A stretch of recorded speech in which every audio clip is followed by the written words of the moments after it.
You must work on yourself continuously. Never be satisfied with yourself. Always know that as you invest the effort and time on you, that's the greatest ability that human beings have above animals. See, a dog can't be anything but a dog. Tree can't be anything but a tree. Human being, you've got unlimited potential. You can put effort on you, and by concentrating on you and developing you, you can transform your life wherever you are right now.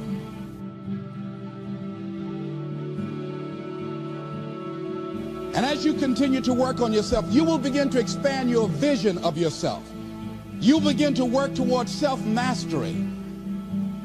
And you will begin to see it reflect itself in all the dimensions of your life, your mental life, your physical life, your social life, in your relationships, your monetary life. So concentrate on developing yourself. The next thing is develop a health plan. See, you can't feel well and do well if you don't have good health. You can't perform if you don't have your health. Your health is valuable. Develop a health plan. A plan that you will follow, because this is the only vehicle that you have to carry you through this experience called life. And you want to take good care of it because you love you enough. You care enough about you. And that's not easy. It is not easy having a health plan and sticking to it. You want to live life with energy and passion. You want to make a conscious effort to be lively. You want to be happy. You got a lot to be thankful for. So you've got to learn to stand up to yourself inside yourself and short circuit, override that conversation that's always going on. 85% of what that conversation will tell you is negative. It's negative. It will tell you you're tired when you really are not tired. It will tell you you can't do it. It will fill you with fear. So you've got to watch that conversation. And when you find it going on, you've got to stand up to it and say, I'm going to do this anyhow. I'm afraid, but I'm afraid not to do it. And I'm not going to let you stop me. The biggest challenge that you will have in life is you. There's an old African proverb that says if there's no enemy within, the enemy outside can do us no harm.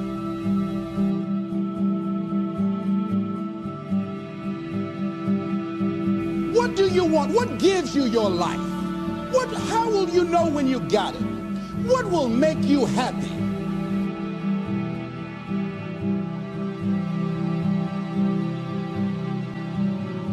You need to know. You need to start asking yourself some questions. What do I really, really, truly want? You need to be exact about that. Don't be vague. Oh, I just want to be happy. That's too vague. What will make you happy? How will you know when you got it? In what you've done with your life thus far, is it giving you what you want? Is it giving you what you want? When you look toward the future, when you look at all that's going on out here, is there some place within yourself you say, hey, I know I need to be out there in that arena. I know I can do more than what I've been doing. I know there's some great music that I have within me that I haven't brought out here yet. Is that something that you begin to look at within yourself? So I used to do that, and I used to go to big rallies and see guys up speaking when I wasn't courageous enough to go out there and say, hey, my name is Les Brown, the motivator, Mamie Brown's boy, I want to talk. I would never do that. I'd just be back there looking at them and wanting to get their autograph and would say, can I meet you, Mr. Wakely, or can I meet Mr. Zig Ziglar? Please tell him, who are you? Oh, Les Brown. Because I felt within myself I was a nobody. So who am I to go talk to these guys and go get their autographs? Say, I like to do what you do.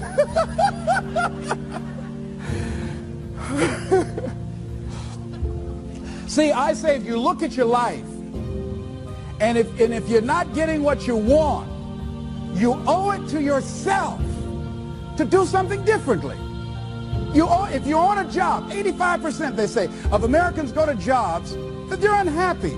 If you're doing something 8 hours a day that you don't like, it's not giving you what you want, it's not giving you a strong feeling of satisfaction and fulfillment, you're miserable, you hate to go there, you're depressed just thinking about it, you sing the "Thank God It's Friday" song every week, it's giving you headaches just thinking about it on Sunday afternoon after the football game goes off. If that's what it is, you owe it to yourself to start strategically working to change directions. See, but you know what most people will do? Most people will resist change. Most people will fight change as if change would be worse than what they're experiencing. See, they know this. They're familiar with this. Most people will not challenge the unknown. They won't just step out there. See, there's certain things that's got to be in place. They got to see it all together. And life isn't like that. That's not how you grow. So as you look at your life, you're saying, I'm not getting what I want. As you begin to look toward the future, begin to know that whatever it takes for you to create that, you've got that in you. You've got that.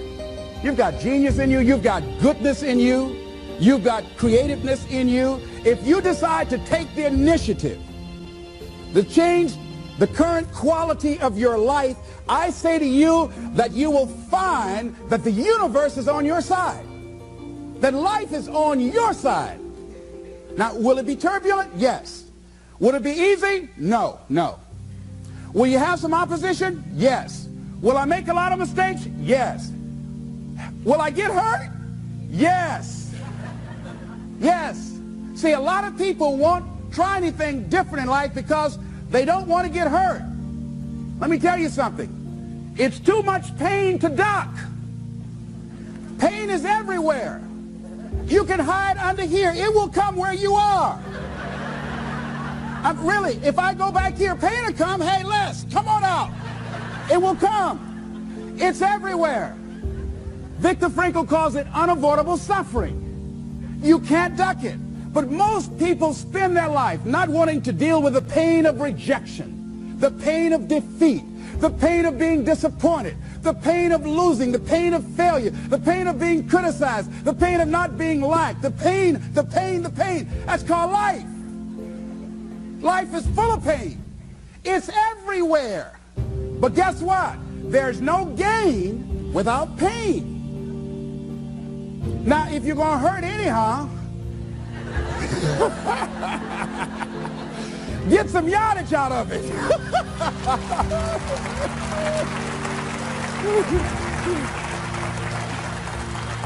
Because it's the pain of regret that you experience. If I had it to do over again, that's a pain. Don't you know that's something? When you know, I was in a seminar once and this lady stood up. If I had my life to live over again, she talked about all of the things that she would do. And you can feel the pain of regret in her voice. The pain of regret. She still experienced pain. She was trying not to experience the pain of defeat, the pain of disappointment, the pain of loss, the pain of lack of support. And she still experienced pain. It was right there. We can't get around it. Most people are governed by their habits, their fears, and the opinions of others. A lot of people never try anything differently because they have been convinced by people in their lives that they value that they can't do it. They're living within the context of the opinions that other people have of them, the low expectations. Many people doubt themselves because when they thought about doing something at some critical point in their lives, somebody they respected and honored, somebody they believed in, somebody that they loved, someone they trusted said, you can't do that. And they accepted that. That's why I didn't go off to college. I had an instructor that I believed who said, you're not college material, Mr. Brown. You're not as smart as your brother Wesley or your sister Margaret Ann. You're not college material. Why don't you try and get your job at the post office? try and do something with your hand, or go down to the Miami City Sanitation Department and see can you get a job there. Or why don't you try and go into the Army? I took that test, Mr. Tellers, already. What happened? I failed. I told you. Anybody fail the Army test, you're really in trouble. So I went down to the sanitation department to try and get a job, because that's what I believe was possible for me. As you look at your life, ask yourself the question, what would your life be like? What would your life look like if you decided not to care what people thought of you? What would your life be like if you decided to give up some of your fears? What would your life be like if you decided to become courageous? What would your life be like? If you decided to act on your dream, if you did what you felt in your heart. You know what courageous means? Tom Ruskin and Randy Reed said. They said that courage comes from a French word which means of the heart. How does it feel to you? He says it's courage, you know, it takes courage to live. Says most people go through life not allowing themselves to step out because they don't want to let go. They don't want to be blown around. They don't want to be moved. The courage to face life's whirling wind of contradictions. The courage to love yourself. The courage to love. For years, I was afraid to love. The courage to take a chance. The courage to be who you are. He says courage isn't for somebody else, for medals, applause, or moral debts. Courage is what at that moment feels most right for you. Not just situational ethics, but what feels right in your heart. The word of the heart. What feels right in your heart. One great philosopher says, cowards die many times before their deaths. The valiant never taste of death but once. What does that mean? That valiant people aren't afraid? No, no, no. It means that they experience that fear and they move forward. They move forward anyhow. Many people are dead now. Many people are allowing their dreams to die. Many people are allowing their ideas to lie dormant and collect dust. Many people have all this talent and ability that they are allowing to be buried inside of them, that they will take with them to their graves because they didn't have the courage to be who they are. And I say, as you begin to look toward the future and manifesting your greatness, it's going to take everything in you, that your life deserves the concentrated effort to begin to look at how is it that I can express more of me. How is it that I can bring my ideas out here now? How is it? And start living with a sense of urgency, because you're here today, you're gone today. Life is unpredictable. It's uncertain. There are no guarantees. No guarantees out here at all. So holding back, what are you waiting on? Ask yourself, what's the benefit of your waiting? What's the benefit of your not living your dream? What's the benefit of not listening to yourself? Oh, please. Listen to yourself. You know the feelings. If you start listening to the feelings in your heart, and I'm doing it now more every day, I find that my feelings, I can trust them. And I say to you that as you look toward the future, you look at life on a daily basis, if there's something that you have been given, if you've heard something within yourself that you know that what you're doing now doesn't fit for you, it doesn't work for you, it's not giving you what you want, and there's something else that you want to do, don't allow that inner doubt in you to talk you out of it, to build a case on why you can't have it, to tell you why you're not good enough. You ignore that inner voice and all of the external voices. Don't judge the possibilities for what you can do based upon the circumstances, because the circumstances won't determine who you are. Don't determine what you're able to do based upon your resources. Don't determine what's possible for you based upon where your life is right now. Where your life is right now is not you. That's just what it is right now. But the possibilities for you are unlimited. If you're in a rebuilding process, it's unlimited. If you're coming back from adversity and devastation, it's unlimited of what you can do. That's the capacity of human beings. It doesn't matter how many mistakes you've made. It doesn't matter how many flops you've had. It doesn't matter how much money you've lost. In fact, I see it only as an investment of what you learn from life. Not losses, but investments of what's possible for you. And I say to you that once you start listening to yourself, and as you begin to act on your dream, as you start just trying to find your way, doing what you can with what you have, you will start seeing things opening up for you. You'll start attracting people. You say, where'd they come from? Things will start coming together, clicking for you. You say, whoa. You start brainstorming. Ideas will come out of nowhere as you focus on it.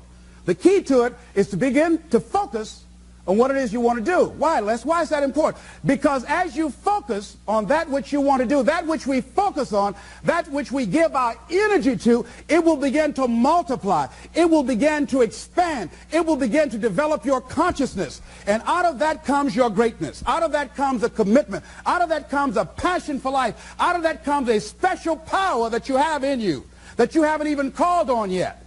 See, the powers that we have will never reveal themselves if we don't challenge them, if we don't put ourselves in a position where we have to use them.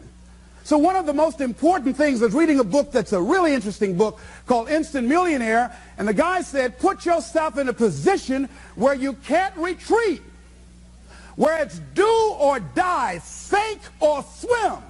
Here's what you'll find out. You'll develop incredible swimming skills. Or swallow half the pool of life. You'll find yourself stroking unlike you've ever seen before. Through the inspiration of desperation, you'll become more creative than ever before. So what is it? How do we handle that whole piece? Throw your whole self into it. See, most people go at it tentatively.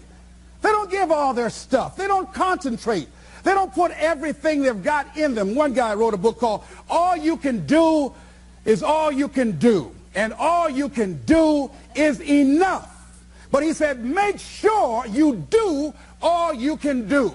And if we're honest this evening, we know that we haven't done all we can do. So as we look at the future, we can decide that from this day forward, as I look at my personal relationships, if I look at my professional relationships, if I look at my family relationships, if I look at all the dimensions of my life, looking at myself mentally, emotionally, and spiritually, I'm going to do all I can do to develop me, to bring my talent out here, to make a contribution to life.